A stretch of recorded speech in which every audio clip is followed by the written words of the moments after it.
That's my view. Let's hear from Dr. Khannenje. I think as a Kenyan citizen, I always want to be hopeful that any changes that are meant to address corruption are going to be successful.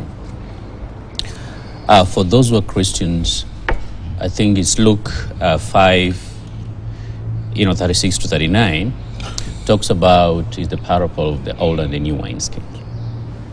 Those who are familiar with it, I want to believe you are.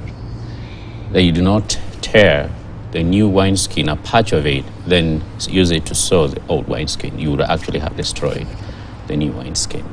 And the reason I'm saying this is Onginde is a new wineskin, but we may be sewing it to the old wineskin.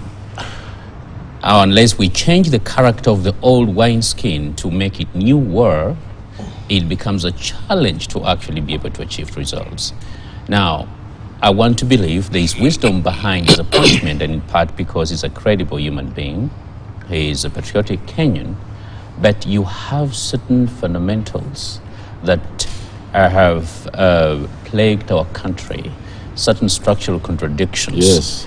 That makes it increasingly difficult to actually be successful. So whether you are clergy, or you're pontiff, or you are a lay person, the problem is still going to be the same.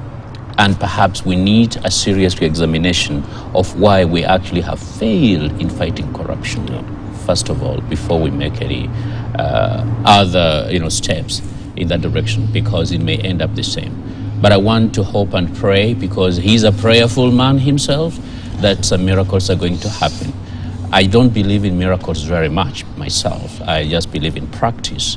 But hopefully, perhaps with the new changes and the new spirit and perhaps the new government, that perhaps we're going to see some miracles and something good is going to happen to come out of it. Right, exit a clergy, enters another, so there's no substantial difference in terms